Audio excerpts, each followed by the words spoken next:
What's going down, everyone? In today's calc video, you guys were asking for motion problems, help with motion problems, and I wanted to help solidify your knowledge on how to deal with motion problems, displacement, velocity, acceleration. I picked up an AP practice question that I'm going to solve for you guys right now so that you not only get practice working with motion problems, but you also get practice with an AP free response question. The AP free response question I'm going to be doing is the 2018, so last year's, if you're watching it in 2019, before the AP 2019 exam, AP Calculus is 2018 AB number 2. So the second free response question on the AP Calculus AB 2018 exam. So I recommend you go to College Board, download the question, try the question on your own, see how far you can get, pause the video, try it, see how far you can get, and then come back here and I'll show you how to solve it and get maximum points on the question and help you understand the concepts. Alright, so I'm going to switch views to my paper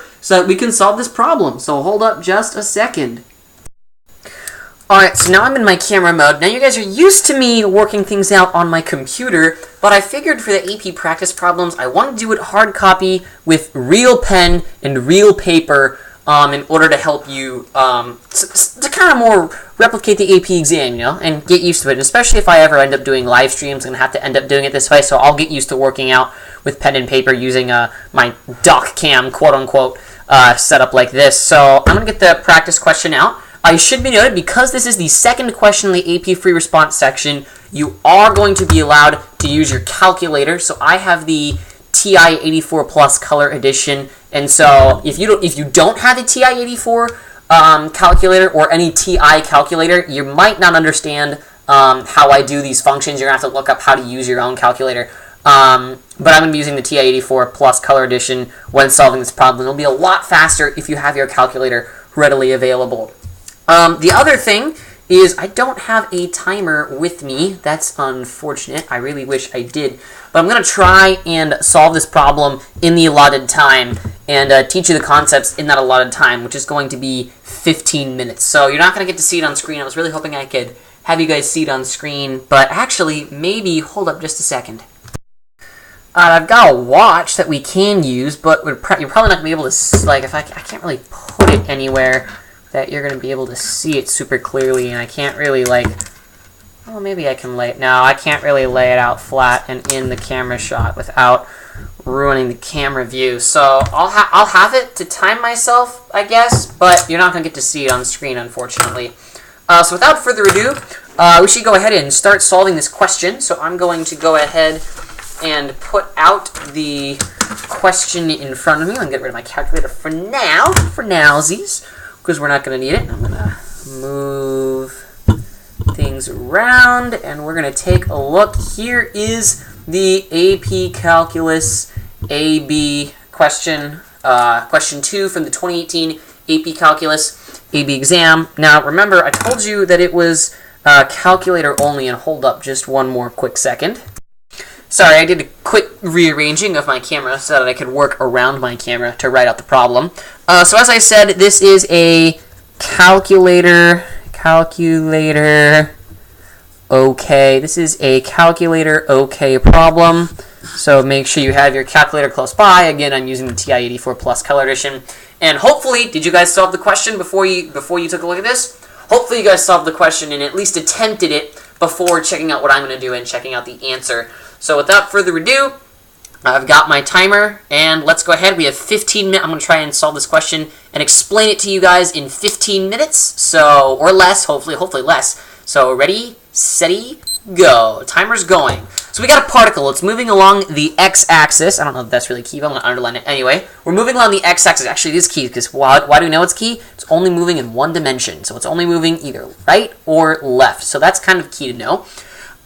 We're given its equation for velocity. Okay, that's key. We're given the equation for velocity. We're going to want to keep that in the back of our minds. And we're given that equation. We should also keep in mind the interval. That might be useful to us in future parts of the problem. Another part that might be useful is the fact that we're given the position that when it's at that the position is -5 at time t equals 0. So at time t equals 0, the position is 5. So we could also write it that x of 0 is equal to -5. I didn't catch it. It was a negative. So I'm just going to sloppily slap a negative on right there. All right, wasted a minute reading the prompt. But that might be a good strategy, is making sure you understand what information you're given before you move on to the first part. That might be key in solving this free response section. All right, part A. We're asked to find the acceleration of the particle, specifically at time t equals 3. All right, let's think about it. Well, we know we've got position, we've got velocity, and we've got acceleration. How do we go? Well, we know that we can go this way by taking the derivative. We know we can go that way by taking the derivative.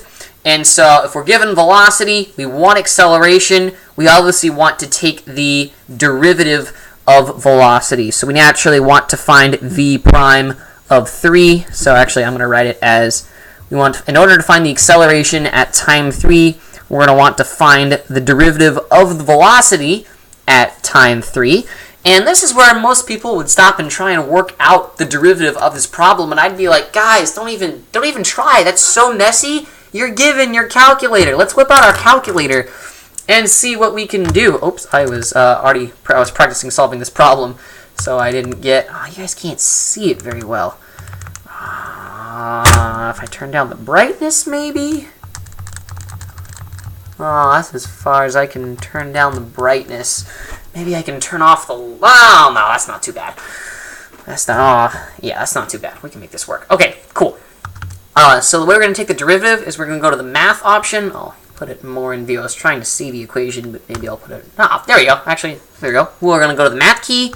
We're going to go down to option 8, which is the derivative option. Not option 9, option 8. We're going to be the derivative with respect to x, and then we're going to plug in the function. And the function is going to be 10 times the sine of 0.4x squared. Make sure you have your parentheses correct. Divided by x squared minus x plus 3. We're evaluating it at x equals 3. Should look a little something like that. Trying to get the camera to adjust so you can see it well enough. That's as good as it's going to get. And we get that the answer is -2.118. Remember, AP lets you either, I'm trying to keep it in the window so you guys can see it. Remember, AP lets you either round. If it doesn't tell you how far to round it, you should round to the 3 decimal places, or you can terminate at the 3rd decimal place. In this case, it doesn't matter, because if you round it, it would still be -2.118. So this is the answer to the first problem. It's, guys, super simple part A. Don't overthink it. Just needed to take the derivative, and you could just use your calculator to do that. Part B. So part B, we're asked to find the position of the particle. I'm sorry, I'm trying to scoot in my chair. We're asked to find the position of the particle at time equals 3. Now keep in mind, now a lot of people, they're going to screw this up. A lot of people are all going to go, oh, position. Well, if we take a look at our little chart, we've got position, we've got velocity, and we've got acceleration. And we know that if we want to go backwards, we can just take the integral, obviously, with respect to time. We can just take the integral to go, those were sloppy integral signs. Oh my word, those just look like SDT when there really shouldn't be a DT. The integral. You know that we can go backwards by taking the integral. So if we're given velocity, we want to find position, so a lot of students go, okay, we want to find it at time t equals 3, so obviously we'll just go from the integral from 0 to 3 of the velocity with respect to time. They'll output their answer, they'll box it, they'll move on. And that's right? No! Absolutely wrong. Sad face if you try and do that. Why? Well, this is actually technically not going to give you position. This is going to give you what's called displacement. Displacement. And what this integral is going to tell you is it's just going to tell you how far it moved, like the distance it moved from 0 to 3. It's not going to tell you the actual positions. Like, for example, say at 0, the particle was right here. This is at time t equals 0. And at time 3, the particle is right here. The integral is going to tell you this value right here. It's going to tell you y, which is the distance between these 2 points. It's not going to, I guess I should probably say A and B. It would be more helpful if I put maybe, say, A and B. but it's not going to give you, the integral is going to give you y. The integral is not going to give you b. You're looking for b. That's what you want. That's the correct answer. Y is not the correct answer. That's not what you're looking for. So that means this is not the right way to do it. So then what is the right way to do it? Well, let me just cap my pens real quick here. The way to keep this in mind is, obviously, if you want to find this, what b is, if you know a and you know the distance between them, then you can just add them together and you'll find the exact position of b. So the right way to do this problem is you're going to take whatever the starting position was at time t equals 0, and that starting position, remember, we go back in the problem, that starting position was -5. So you're going to put in x of 0, right? Because that's what it started with. That's the exact position where the particle started. And then add it to the distance between. You're going to add it to the distance between the starting point and the ending point, which is the integral of velocity with respect to time, right? Because we check here, how do we get position? We take the integral of velocity. So if we do that, that's obviously going to look like, well, we can do some substitution. That's going to be -5, and then we're going to add it to the integral from 0 to 3 of 10 times the sine of 0.4 t squared all over t squared minus t plus 3. And what do you think we're going to do? You got it. We're going to go right over back here to our calculator. So let's turn it on. We're going to go math 9. We're going from the interval from 0 to 3. You really can't see that, but I don't know that I can adjust that better. Integral from 0 to 3 of, well, I'm going to make it a fraction. It's going to be 10 times the sine of 0.4 t squared. Of course, it's an x, but it doesn't really matter in the end. Over x squared minus x plus 3. We're taking the integral with respect to x. And don't forget, do not forget to add your -5, or you could simply just subtract 5. But this way, either way, will get you the correct answer. It'll plug and chug, and the correct answer you want to put down is, and it's going to be the same answer no matter what, you're going to put -1.760. That is the correct answer. So we're going to box that answer, and we're going to go ahead and move on. Now, one thing I'm failing to doing that might behoove you on the AP exam is to write a quick sentence that explains your answer. So I didn't do it here. So, like, for example, up here, a way to explain your answer would be, like, you want to find the acceleration, you would just quickly say the acceleration of the particle at time t equals 3 is -2.118. And then box that. That way, it's clear that you understand what this value is, and then you get the point for it. So make sure you maybe do something like this when you're on your free response questions, because then it shows that you understand the value you've found. So similarly down here, what we're going to say, because we're finding position, so obviously we're going to say the position of the particle at time t equals 3 is -1.760. And remember, there's no units, so you don't have to worry about putting your units on there. You're not going to lose points.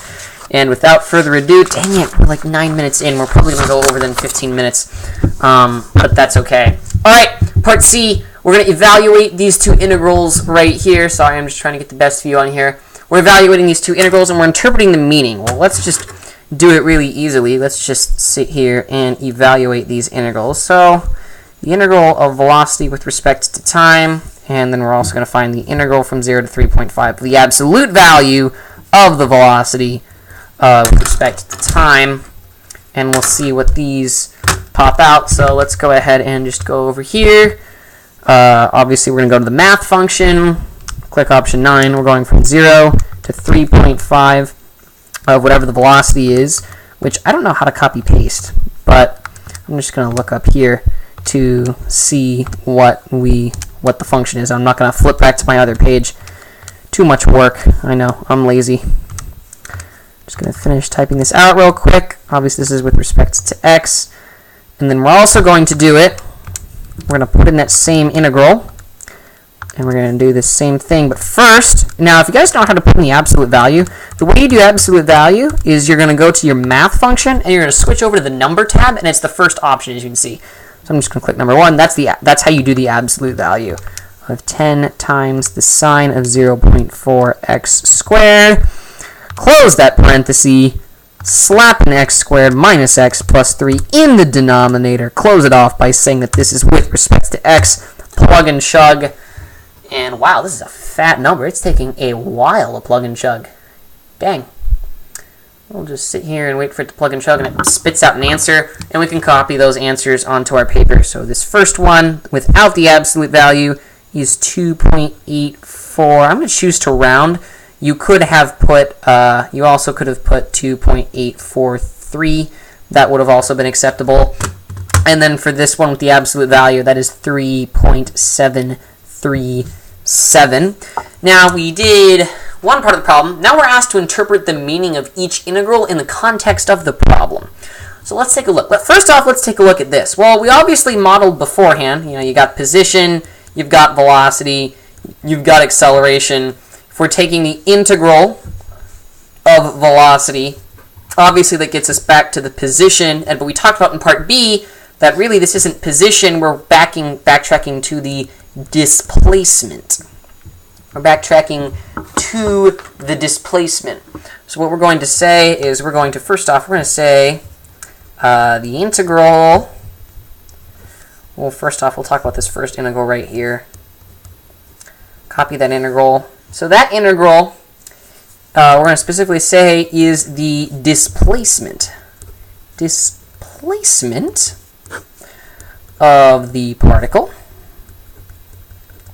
Now I'm going to specify the interval on the I'm going to specify, well no, I could write the word, on the interval, and this is on the interval from 0 to 3.5, or you could have written 0 less than or equal to t less than or equal to 3.5. Right? Remember, this is displacement. We talked about this before. Take the integral, go backwards, that gets you displacement. Not the position, that gets you displacement. That's another point where people lose. They assume it's the position. Remember, we talked about in part B, this is just going to give you the displacement. It's going to give you the distance between 2 points A and B. It's going to give you Y. It's not going to give you B.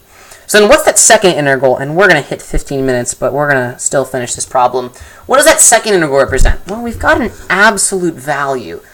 So what do we know about absolute value? It's going to make it positive. No matter what, it's going to make whatever is inside that absolute value positive. So we're always going to get a positive number. So think back to physics. What value about displacement and position is a positive number always? Distance is always a positive number. Distance can never be negative. Distance is simply the total length traveled. And that's what this is. If you're taking the absolute value and it's always going to be positive, this integral is going to simply give you the total length travel. I'm going to say this is the total length traveled. This is the total length traveled. So therefore, we're going to write that the integral from 0 to 3.5, the absolute value of the velocity with respect to time is the distance the particle traveled on the interval from 0 to 3.5. So that's part C, and then finally let's take a look at part B. This is the final part of the problem. We're about to hit our 15 minutes. Our 15-minute timer's going to go off in like 10 seconds, but we're going to finish this problem anyway because we got one more part, and then we can go over the answers. So we're given a second particle. It's moving along the x-axis. So we're given a second particle. So we're entering another particle into the problem. We're given that particle's position, and the way we know it's the second particle is we've got this little subscript 2 right there, so that we know it's the second particle. Now we know the equation of that particle's position, and it's given by t squared minus t, and it's on the same interval as the first particle. We're asked, at what time t are the two particles moving with the same velocity? Well, in order to know if they're moving with the same velocity, we've got to know what the velocity of the second particle is, and I can keep drawing those little diagrams where we got position, velocity, and acceleration. And obviously we know if we want to go here, we got to take the derivative. So if we find, actually technically that's incorrect. Let me redraw that. So if we want to find x prime, we want to find the velocity of the second particle is going to be equal to the derivative of the position. And the derivative is pretty simple. You can probably do that on your own. It's obviously 2t minus 1. Power rule, we're going to bring the 2 down, and then derivative constant, and that's just 1. So what we want to do is, now a lot of people will say, boom, done. No, we got to find where those two particles are moving with the same velocity. So we want to find where the velocity of the first particle is going to be equal to the velocity of the second particle. Or in other words, where the velocity of the first particle is going to equal the derivative of the displacement of the second particle. Alright, so that means we're going to get that this ugly, beastly equation, that 10 times the sine of 0.4 t squared over t squared minus t plus 3 is going to be equal to 2t minus 1. You're probably thinking, how on earth do I solve this equation? That's absolutely impossible. Well, it's not. Remember, you've got your graphing calculator on you, so use your graphing calculator to your advantage. Plot both of those equations. So I'm going to plot 2x minus 1, and I'm also going to plot 10 times the sine of 0.4x squared over x squared minus x plus 3. And let's think about it. All right, let's think about our window. So our window, I'm going to pretend you didn't see any of this. I probably should have cleared this. Why?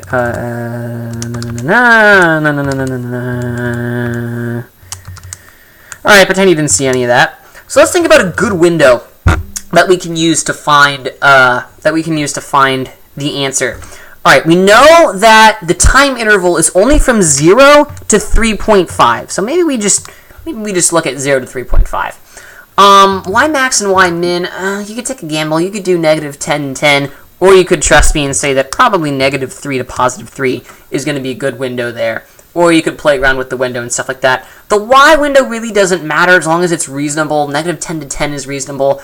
But it might help to know that, remember, we're only looking at on time intervals from 0 to 3.5. So it might help that we use an X interval from 0 to 3.5. We're going to go ahead and graph that. It should take a bit of time. We've got a line, and then we got this really funky, should have picked a different color for you to see that second function, but then we've got that second function. It's kind of going to do its thing, and then it's going to take a really long time to get back to normal and let us do some calculations. So the way we're going to find, remember, the answer to this equation right here, the answer is where they intersect, right? We're going to solve, well, the way we solve it graphically, the way we solve the system of equations graphically is we find where those equations intersect on this interval, and this is where it's key to know that we're looking on this interval. Because let's just for example we take a look from negative 10 to positive 10. Let's just see what happens, and I'm going to spare you having to watch the graph. I'll come back when it's graphed. So this is what the graph looks like on a larger interval, and you might look there and you might say, hey, it kind of looks like it maybe crosses. Maybe you can tell that it only crosses once, but you might say, hey, this might cross twice. Maybe there's two solutions, and you might be confused. Then you can realize, oh, we're actually only looking at probably this box right here. And then you know, okay, there can only be one solution on that interval. Either way, you're going to go second calc intersect to find that solution. And I'm going to say it occurs right about there. You're going to guess that first curve. The second guess for the second curve is probably going to be around that same spot. You're going to guess where it is. And it says that they intersect at 1.570, or 1.571 would be the correct answer. So down here, you're going to write that at time t equals 1.570, or you could say t equals 1.571. At either of those times, either of those answers would be acceptable. Both particles